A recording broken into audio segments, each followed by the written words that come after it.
So let's go ahead and get started. Thank you so much, everyone, for joining our final Direct Sourcing Decoded webinar of 2025. We've explored a lot of great topics over the course of this year, but our focus today is going to be on what else can your direct sourcing program do for you. So we want to go a bit beyond the traditional application of direct sourcing and help you understand ways to expand on the strategy of your current program to help increase the value that it can bring. Or if you don't yet have a direct sourcing program, understand all of the different pieces that you can incorporate into your strategy that you're building or your strategy that you're looking to build.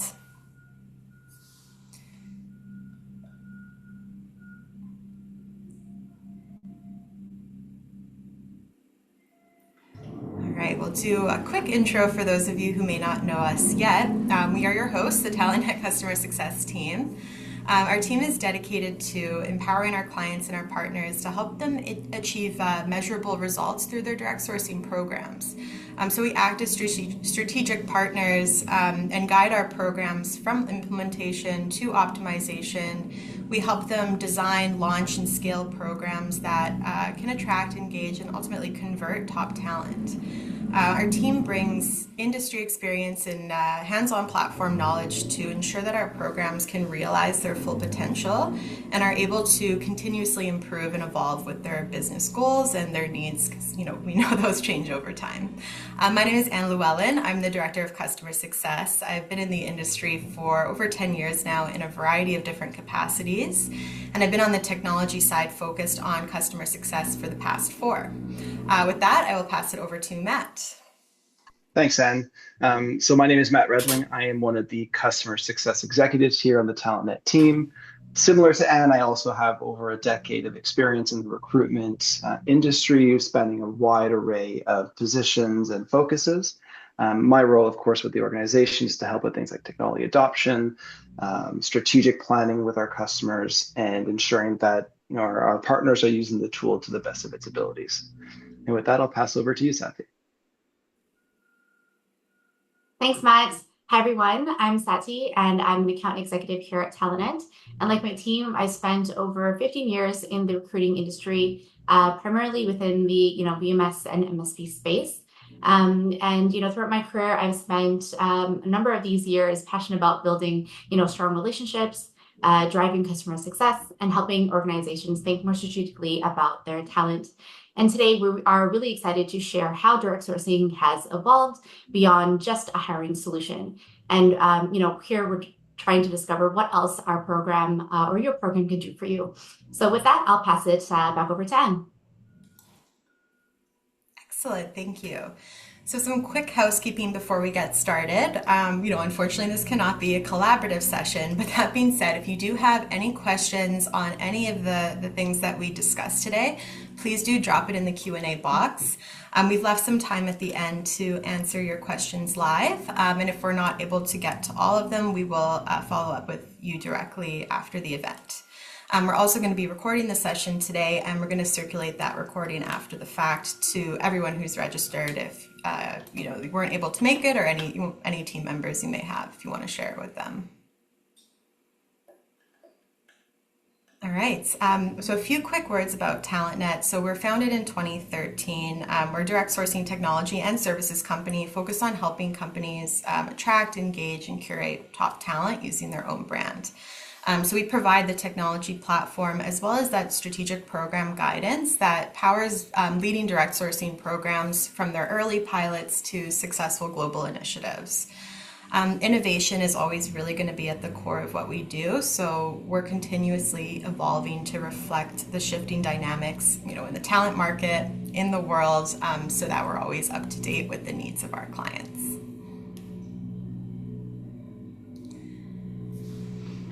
All right, so obviously direct sourcing is our topic today. So I want to first start with the kind of baseline definition of what direct sourcing means and what it really is. So it's using your brand equity to attract and curate and engage high quality talent through your own private talent community. So again, this is the baseline definition. There is kind of a traditional way that this is applied and a traditional strategy, but our goal today is to talk about some ways that you can use this core baseline definition and expand its use into other areas or other ways that you can increase the ROI that you can receive back from your direct sourcing program. All right, so our main points of focus today are going to be leveraging your known and trusted talent, expanding the value of your direct sourcing program, and then how to apply your direct sourcing strategy to facilitate talent growth and mobility within your organization.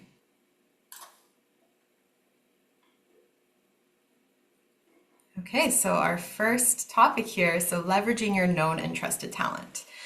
So direct sourcing is a really powerful tool when it comes to attracting new candidates, but one of the biggest untapped opportunities that sits right inside your existing talent ecosystem is your known and trusted talent that you already have.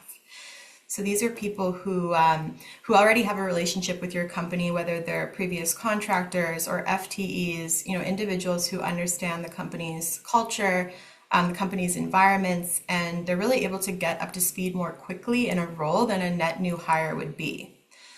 So I'll break this down into three key groups that we often see adding a ton of value when incorporated into a company's direct sourcing strategy. So the first group is what would be considered your known talent. So these are former contractors, former FTEs, individuals that you already have within your talent ecosystem, whether it's your VMS, your CRM, HRIS, similar systems. They've already been through parts of your process. So again, they understand the company's culture and expectations. Oftentimes their skills align with the types of skills that your organization will typically hire for because they've applied those skills on assignments or roles with you in the past. And so when they re-engage, they tend to move through the hiring process faster, and they ultimately tend to perform at a higher level. So by capturing these candidates into your direct sourcing platform and having it be a part of your direct sourcing strategy, so rather than solely relying on them to find your open roles again, this ultimately can really help shorten time to hire and then boost quality of hire as well. And then thinking of this from the candidate's experience as well, it creates a much better experience for them. So instead of feeling like they're starting from scratch with a new organization, they're being invited back into a community that they already know, they're already familiar with, and they're able to get that full visibility into roles that might be available for them.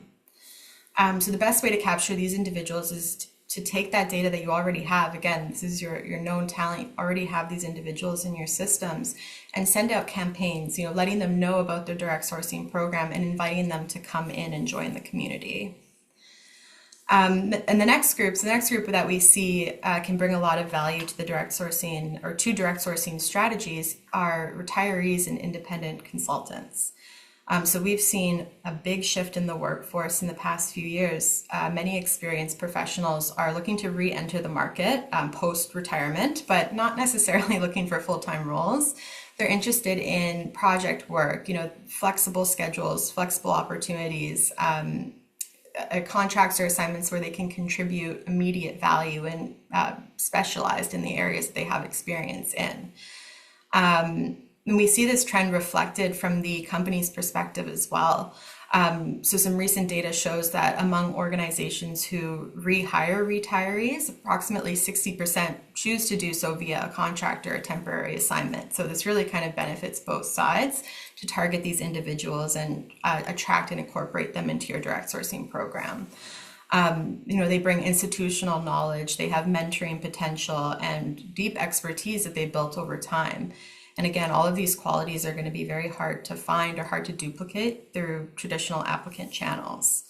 So incorporating this group or these groups into your direct sourcing strategy, you're not only filling those immediate needs, but you also over time will create continuity within your workforce, because once they're a part of the community, they can essentially keep in touch and keep that visibility into contracts or roles or full-time roles as well can be part of this, but keep that visibility into what's available and what might match the experience that they have. And finally, interns, another group which can often be overlooked in direct sourcing conversations. Most companies today run intern programs, and intern programs can produce candidates who, again, already know your systems, your value, your people. But once they leave, a lot of companies lose touch. But incorporating them into your talent community, it helps keep those connections alive. It's a great way to maintain a future-ready pipeline, to re-engage high performers either post-graduation or even later on. After they've had a few different roles, a few years down the line, they've kind of built their experience and they might now be ready for either a contract role or even a full-time role within your organization.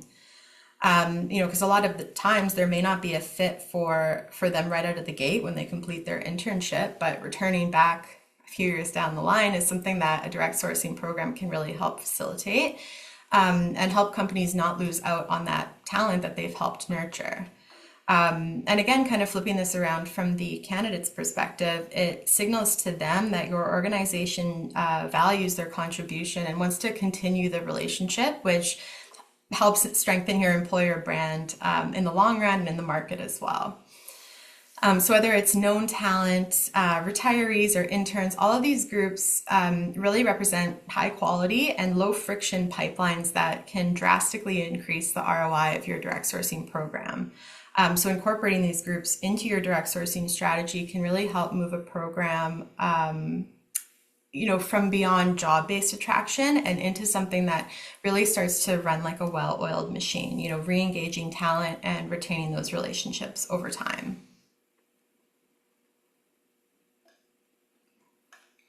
And this is obviously important to think about from a strategy perspective, but another piece of this is how your technology can help you enable identifying those candidates and also understanding the different groups that you have represented within your talent community. So the TalentNet platform, for example, can apply a badge to a candidate once they've completed a direct sourcing assignment through the program, which is what is shown here. There's also integrations with certain VMSs that can automate that invitation to join a talent community once a worker has finished their assignment. So these types of functionalities can really make it easy to identify the formers that you have and kind of categorize them accordingly, and therefore helps the program prioritize them for open roles that match their skill sets, which again, drastically reduce time to fill as well as onboarding and the time it takes for an individual to ramp up. There's a lot more that I could talk about on this topic that we don't have time for today, but I want to put it out there. If anyone on the call is interested in talking more about any of these strategies or looking for more detail, please do not hesitate to reach out to me after the fact. So with that, I'm going to pass it over to Matt to explore our next topic. Thanks, Anne. So for my portion today, I'd like to talk a little bit about how you can look to expand the value of your direct sourcing program. And so to do that, I'll kind of start off with setting the stage a little bit. Generally, most organizations will launch a direct sourcing program to solve an immediate problem. This could be to reduce the reliance on third-party suppliers, to address rising staffing costs, or even to respond to pressure to fill roles faster. And to be honest, if you are addressing and delivering on those objectives early on in your direct sourcing journey, that's real measurable success. But here's what we're seeing when we're looking at leading programs right now. Those who have moved past those initial wins are unlocking a different level of strategic value. They're not just sourcing contingent labor more efficiently, they're fundamentally reshaping how their organization thinks about and manages their talent. So that's what I'd like to explore today. Let's start with the first pillar, moving from foundation to evolution. When most direct sourcing programs launch, the focus is on the fundamentals. You're establishing processes, building your talent community, you're tracking metrics like cost per hire, time to fill. Ultimately, you're proving that direct sourcing works in your organization, and that's great. But it's the foundation, and it's critical to get this portion right. When we talk about maturity in direct sourcing program means a little bit more. It means the program is evolving from being a project to being a process, then eventually to being a strategic capability. I personally like to think about it in phases. And so phase one, which is the crawl phase, this would be the stage where you are establishing your workflows, defining the roles of the partners within the program. So like the curators, your hiring managers, your suppliers, et cetera. You're integrating your direct sourcing program into your workforce strategy, and you're building a branded talent community. Some of the success metrics in this phase are simple. Did we fill the role? Did we hit our cost targets? Here we're looking for basic operational effectiveness. That's where you get to phase two, the walk phase. At this stage, you've graduated past the idea of proving that direct sourcing works. The program is scaling, internal adoption is growing, hiring managers understand the process, and candidates are starting to recognize your employer brand, but also the value of being a part of your talent pool. Your curation team is also improving candidate quality over time and beginning to prioritize the redeployment of known talent. Next, that takes us to phase three, which is the run phase. And personally, this is where I think it gets interesting.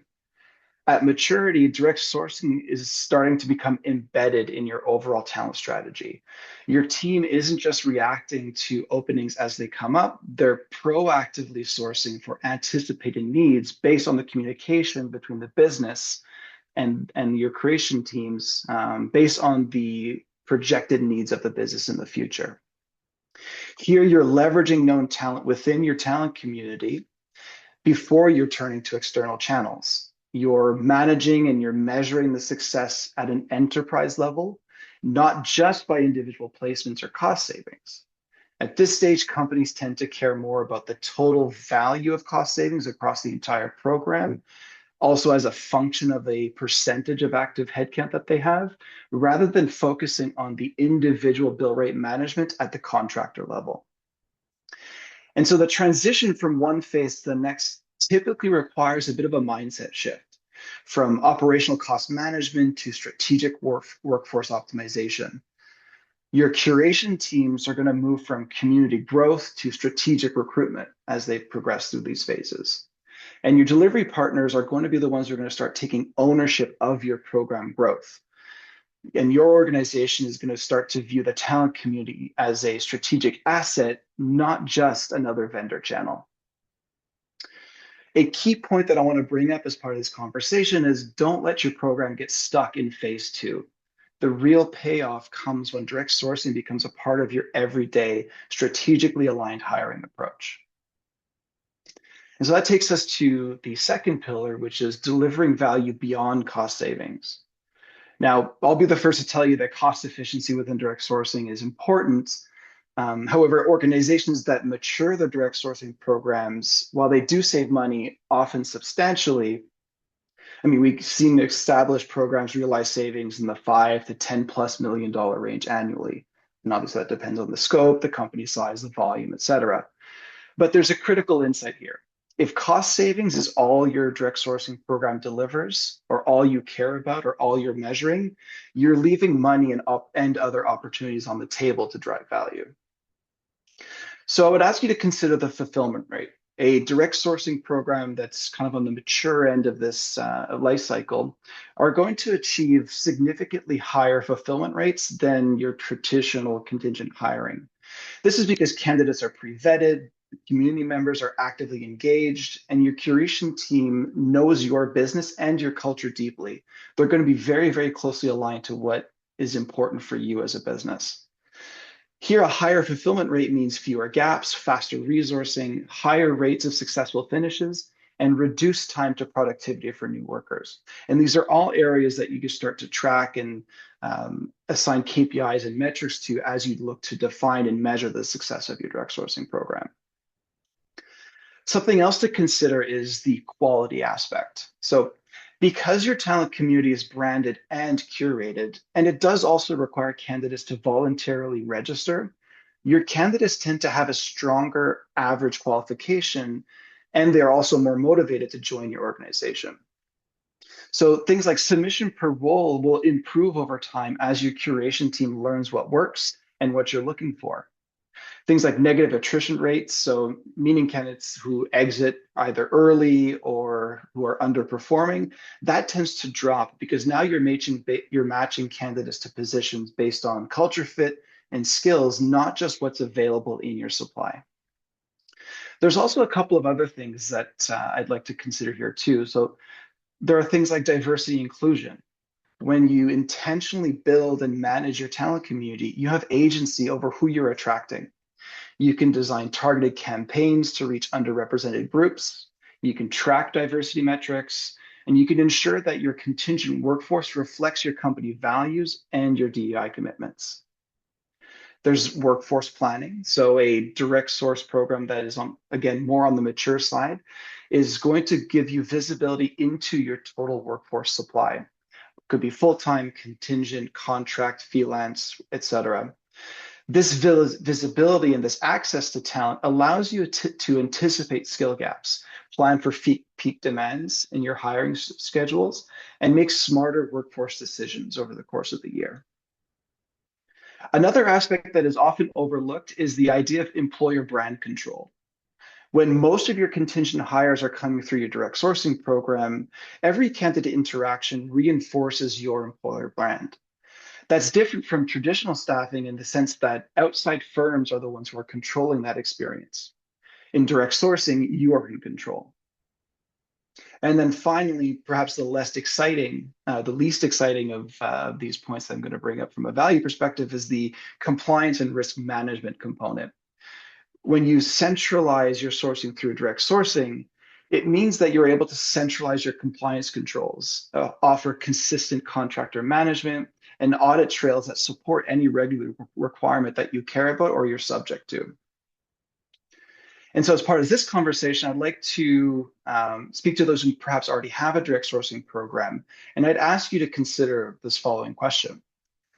What metrics are you tracking currently beyond cost and speed? If those are the only two, then I'd encourage you to expand your definition of success and then to design some metrics to be able to track that. Next up, there's the total attraction or the total talent attraction strategy, which is the one doorway concept. Here in this third pillar, we're going to talk a little bit about what that means. There's a paradigm shift here. So most direct sourcing programs will start by solving a contingent labor program. That's originally how direct sourcing was launched and where it was applied. But the most advanced programs have realized that the processes, the community, and the brand control that work in this direct sourcing context can apply to a lot of different categories as well. So I'd encourage you to think about your organization's hiring mix. You have full-time employees, contingent contractors, project-based consultants, you have interns and early career professionals, and then you also have SOW workers. Now, traditionally, these will flow through a lot of different channels. They'll come from different communities, come from different vendor relationships.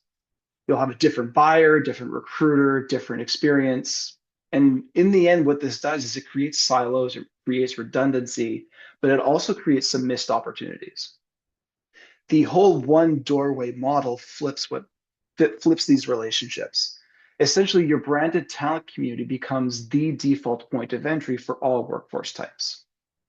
Now, operationally, what this means is you have unified your recruitment process, you have a shared talent pool, you have consistent employer brand and experience, and then you also can pull in all of your data insights into one platform.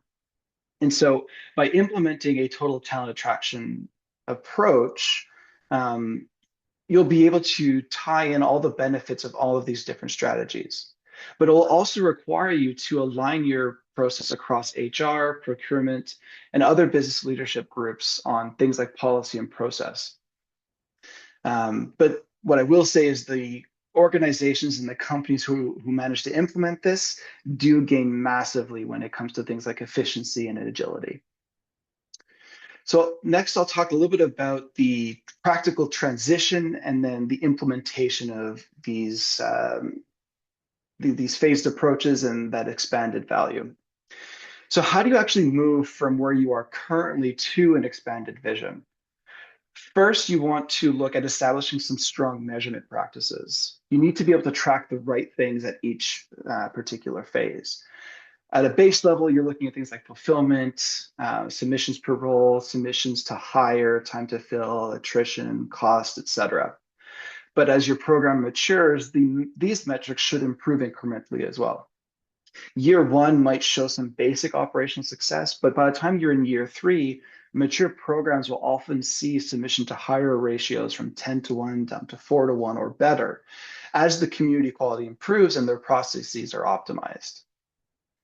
Next, you want to see some investment in the curation capabilities. The difference between transactional direct sourcing programs and the strategic one is the people that are supporting it. Curators who understand your business, who know what hiring managers are looking for, and can proactively source talent, it's very important to set up an environment where that is the case. It's also important for your curation partner to invest as much as you are essentially in the growth of your direct sourcing program. This often means that curators need to front load their teams in the beginning in order to be able to scale up as quickly as your direct sourcing is stacking wins. Third, you want to build an integration into your core systems. We've talked about this a lot, but there's the VMS integration, which is critical. There are job board feeds, career site connections, and embedding.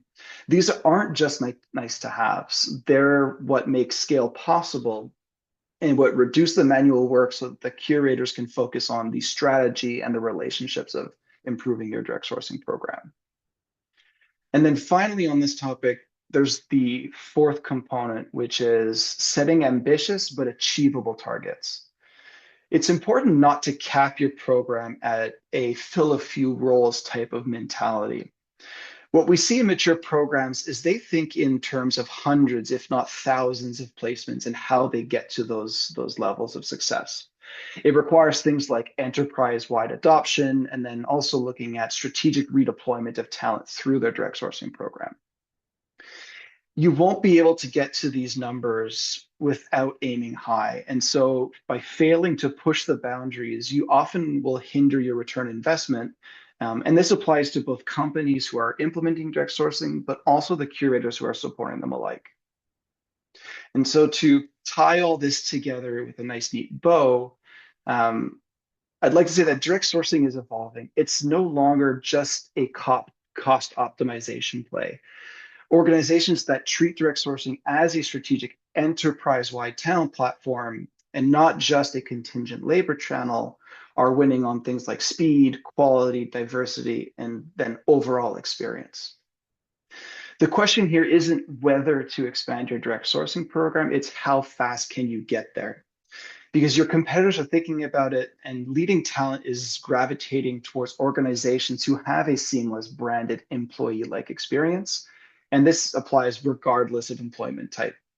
And so your ability to fill roles quickly with quality and with candidates that fit your culture is becoming your competitive advantage in the market. And so as you think about expanding your direct sourcing program and moving from foundation to evolution, proving value beyond cost and embracing a total talent attraction strategy, remember it's about building capabilities, not just process. It's about leadership, ambition, but most importantly, execution.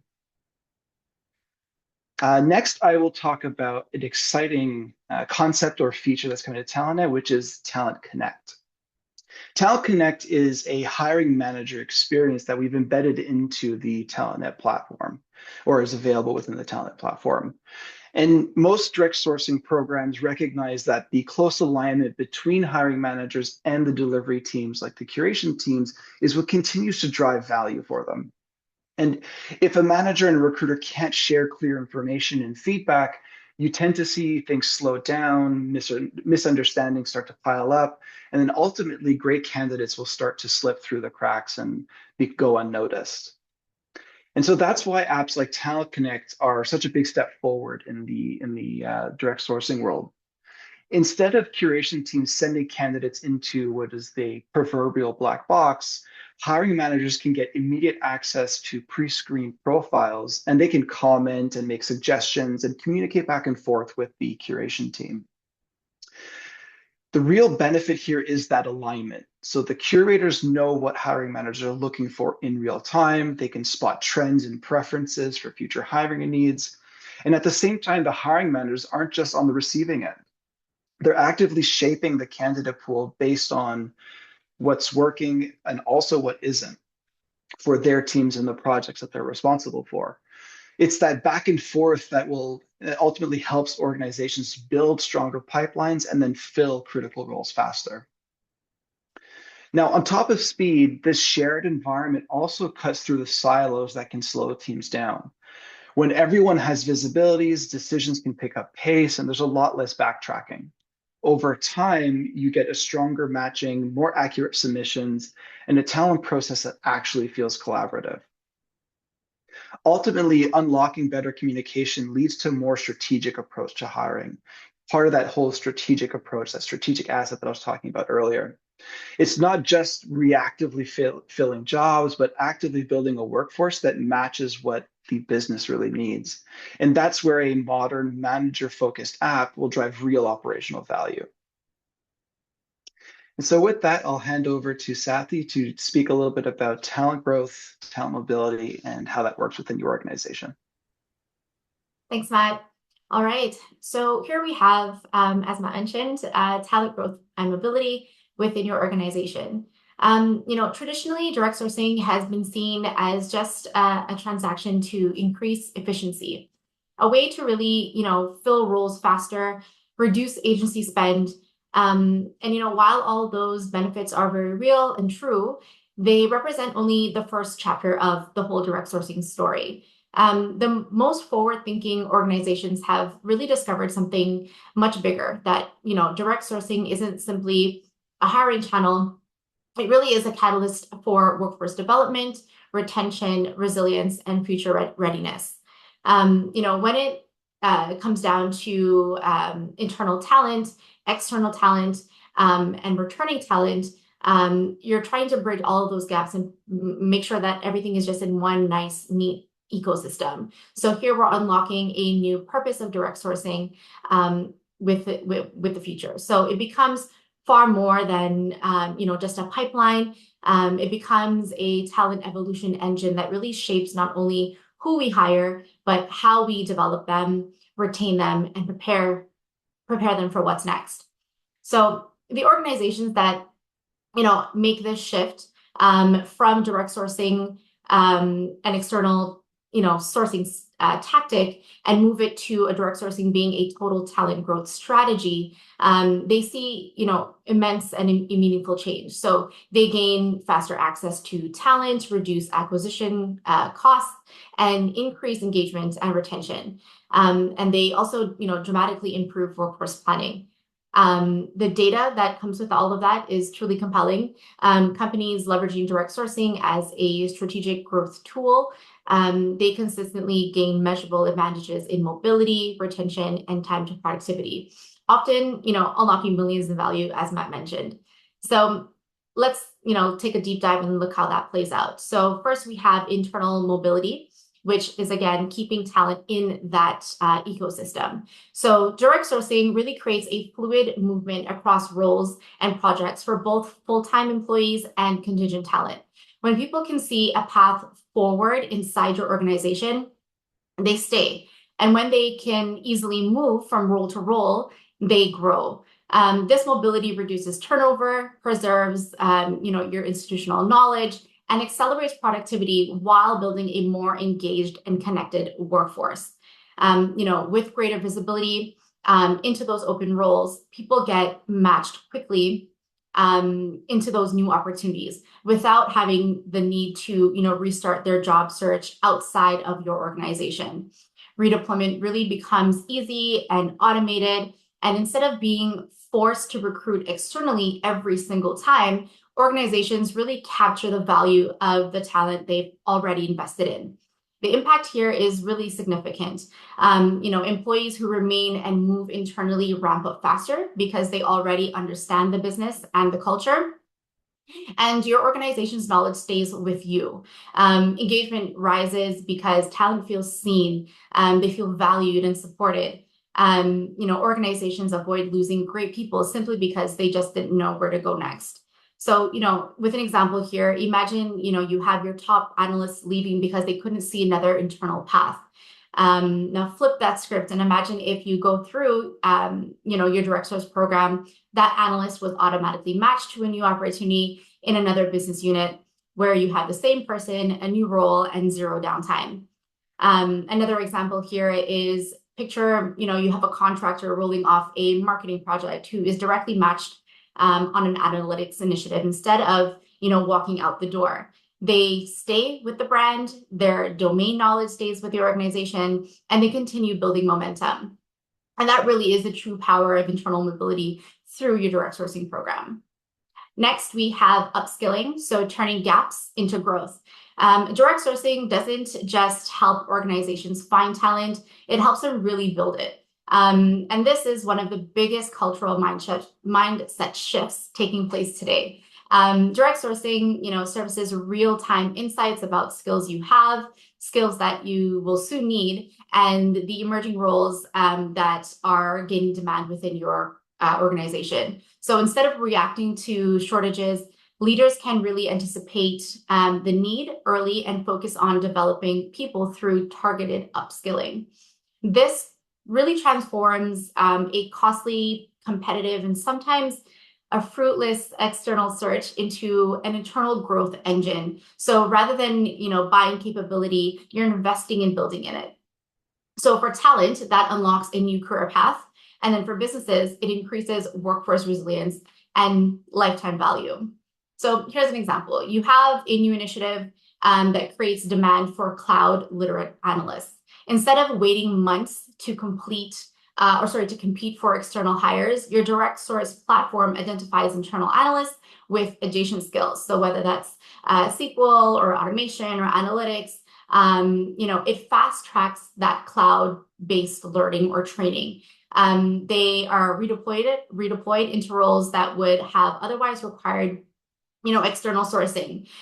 They ramp up faster because they already understand your environment, and costs are lower because you aren't paying a premium.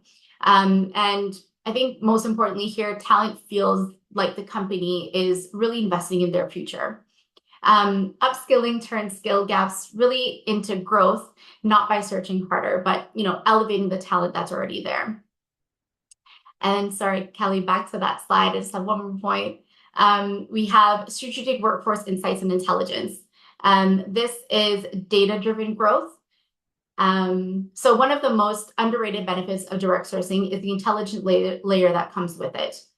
Direct sourcing gives leaders a real-time map of skills that they have, the skills that they lack, and the skills that they will soon need. So it reveals who can move internally, who needs development, and where external markets may have that necessary. So it replaces the guesswork with actual data.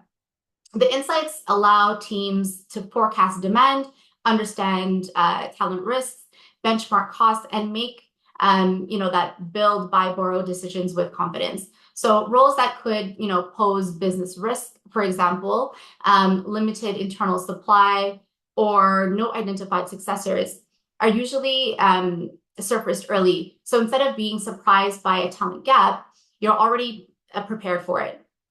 So, think about this example. You're seeing an increased need for DevOps talent across multiple business units. And instead of waiting again until hiring managers are, scrambling and leaders, they can plan effectively. They begin to develop internal talent pipelines, activating upskilling programs, as I mentioned, while direct sourcing simultaneously builds external pools. So when the future demand finally hits, there is no scramble. There's literally just execution. So this is what future-proofing looks like. It's smart, it's proactive. Readiness is instead of being reactive, and that's the key to strategic workforce insights there. And then lastly, here we have succession planning. So this is where you want to prepare before you have to. So traditional succession planning can be static. It usually is built on spreadsheets or updated once a year. And it often is incomplete. So direct sourcing transforms this into a dynamic living system. With direct sourcing, internal candidates are aligned to critical roles that can be surfaced automatically. So their readiness can be evaluated based on skills, experience, and their growth path. External pipelines can be layered on as a contingency, and the pools remain warm, meaning that the relationships are being maintained long before you actually need someone to step in and sit in that seat. This really avoids disruption when transitions happen, whether they're expected or sudden. So consider this scenario. You have a director leaving unexpectedly, unfortunately. With direct sourcing, you already have an internal successor identified and 2 external candidates pre-vetted. Transition here would be smooth, the customer impact would be minimal, and operations continue uninterrupted. This is leadership continuity built on talent intelligence and not emergency reaction, which is what we typically do. Succession readiness protects the organization and gives employees confidence that deployment and advancement are genuine priorities. And that's the key to a happy workforce. And to close this off, today's workforce, the strategy can no longer be about filling roles. Tomorrow really demands capability, readiness, and resilience. Direct sourcing goes far beyond talent acquisition. It nurtures, it develops, it places, retains, and truly informs. It keeps great people in your ecosystem. It builds future-ready skills, and it turns data into strategic action. It really prepares the next generation of leaders before they're actually needed. So this is how direct sourcing becomes the backbone of long-term talent strategy and really powering the advancement on every level. So for individuals, for teams, and the enterprise. Direct sourcing is not just your talent acquisition engine, it's your talent evolution engine. The organization that really embraces this will, ideally lead the future of work, not by, chasing the talent, but by, ultimately cultivating it. So with that, I will pass it over to Kelly for our Q&A. All right, everyone. Hi, my name is Kelly Bird. I'm the marketing director here at TalentNet. And we're now going to go into our live Q&A portion of this session. So if we don't get to any of your questions, we will try to follow up. We will not try. We will follow up with you directly post-event. If you are submitting questions in the Q&A, please make sure you turn off the anonymous function so we can actually see who you are and follow up if we aren't able to get to your questions today. And again, as we go through this live part, please feel free to continue to submit your questions. And again, we'll address as many as we can with the remaining time we have in today's session. So with that, let's kick things off first with a question to you, Matt. How do you recommend approaching a conversation about total talent with your internal stakeholders? Sorry, I had to take myself off mute there. Very good question. I really like this. Actually, I think my response to this could also apply to anybody who's looking to introduce direct sourcing for the first time in some respects. But when you're looking to engage your internal stakeholders on a total talent strategy, I think the first place to start is actually to identify some of the challenges that they're currently facing in their current strategy, their structure, and then work your proposal such that you will start to address some of those challenges.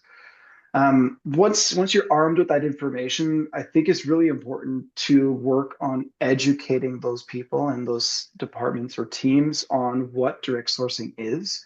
Direct sourcing as a strategy, as a concept, is still relatively new, and not many people, perhaps outside of the contingent workforce sphere, might be intimately familiar with its benefits and how it functions. So that would actually be one of the areas that I would start with, is make sure there's a level of understanding on what direct sourcing is, how it functions for you in your current hiring strategies.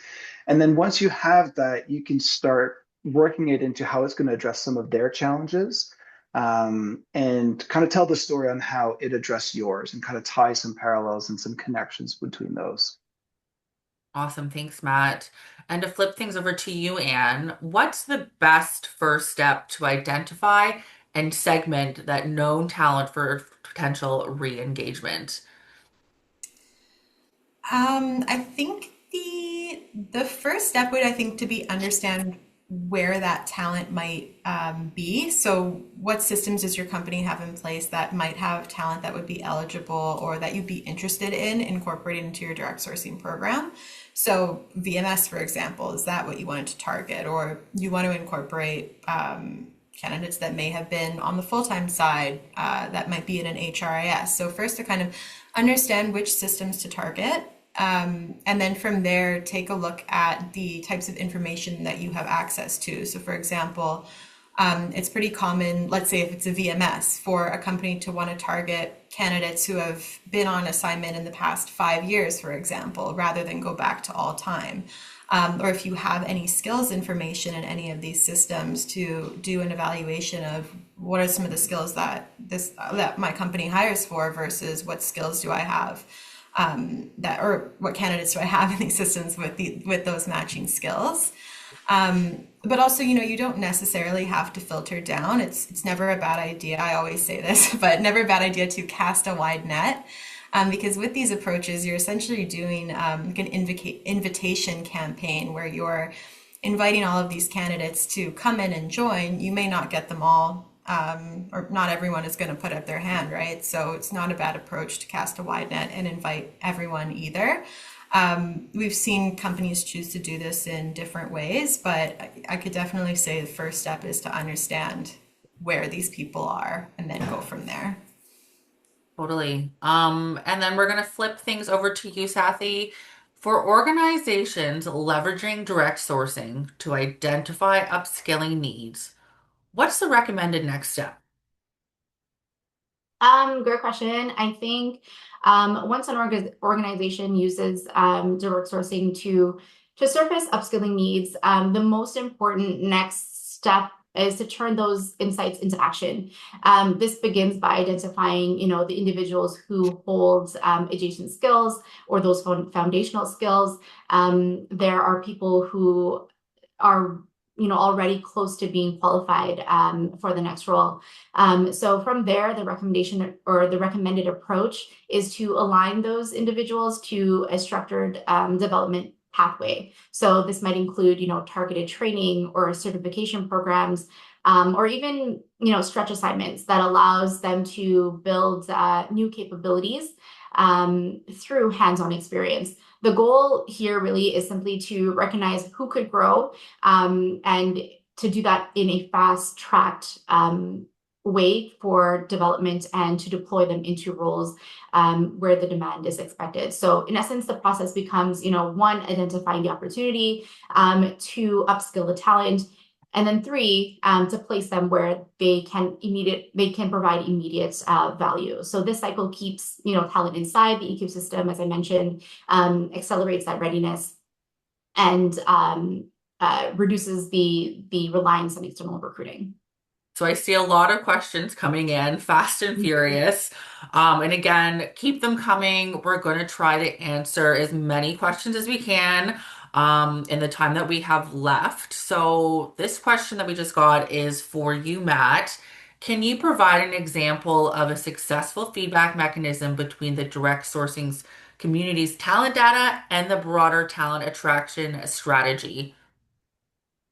Yeah, actually, I quite like this question. The feedback component is so critical to success, I think, in any hiring, especially obviously within direct sourcing. But an example of a successful feedback mechanism, I think, starts with creating a framework or an opportunity for communication between the interested parties. So starting with that, I think is important. However, I would then lean on tools like TalentNet's Talent Insights reporting tool to be able to capture data about your talent community, about your hiring practices and direct sourcing, and then be able to visualize and present that data to the various stakeholders within your organization in order to facilitate those conversations. Doing the same with the other hiring channels that you might have, or the workforce types that you have, will obviously be very important when you're able to bring all of that data into one platform, like in the context of the one doorway concept that I mentioned earlier. That's I think where you're going to see the most value in setting up these particular mechanisms. But to answer the question very plainly, start with facilitating the communication, and then use the tooling that you have at your disposal, like Talent Insights, for example, to support those conversations with real world data. Thank you, Matt. And here's a question I think that would be great for you, Sathy, to answer. Which single metric from the direct sourcing program offers the most valuable predictive insight for future hiring needs and potential talent gaps? This is a great question. I think there are many metrics, KPIs, numbers, data, that add value and provide insight into your program. But if there is one metric that I think that provides the strongest predictive view of hiring needs within your organization, it would probably be the measure of skills supply versus demand. This is often, referred to as the skills gap trend line. And this metric looks at, the relationship between the skills the business will need as reflected in new or emerging work positions. So the availability of those skills within both the internal population and the existing direct source talent pools. When the demand begins to outpace the supply, it can become a leading indicator that, a future talent shortage is emerging. So unlike, traditional metrics, I think, such as time to fill or applicant volume, which can only describe what has already happened, the skills supply versus demand trend line reveals what is coming next. It tells leaders that, where they should actually begin to build capability and where they can upskill, where they should prioritize their efforts. So this is where supplemental external pipelines may be required to mitigate that risk. So because of its forward-looking nature, this single metric, I think, delivers the most meaningful visibility into upcoming talent gaps long before it impacts the actual productivity. It gives organizations, I think, the power to prepare rather than react. Awesome. Thank you so much. As a friendly reminder, we're going to start to wrap up today's session. We will be sending out a recording of today along with some other supplemental material just to help guide you through your direct sourcing journey. So, Anne, I'm going to toss you the last question as our final question for today. How do you recommend identifying candidates as formers to hiring managers that receive the candidates through a VMS? That's a good question, because it's one thing to have that visibility in your platform for your own team, but yeah, how do you communicate that value or make sure that that's known to hiring managers who may not always have that direct connection? So actually, one of the best practices that we recommend our programs do is identify basically all candidates that come through the direct sourcing program. It's typically done with a header on the resume that gets submitted into the VMS. So again, the managers are able to differentiate those candidates versus the candidates that are coming through supplier channels. So when it comes to formers, we would recommend that is kind of done in a similar way. So to have your typical direct source template for direct source candidates, but then to have a second template for formers as well that has, something in the header that identifies them as not only a former, but someone who's put through the direct sourcing program as well. That's a great way, because sometimes if it's just in the resume or even in the bullet point summary, it can really get missed. So that's a great way to kind of make it really obvious, first and foremost, that yeah, this is a former vetted, a candidate who's worked here before. So the managers are able to see that right away. Thank you, Anne. And to everyone who joined us today, thank you for joining us, both on Zoom and in LinkedIn. Again, those who have registered for Zoom, you will be getting a copy of today's recording along with some supplemental material. And this is our last session for 2025. So we'll see you all again in 2026. Thank you.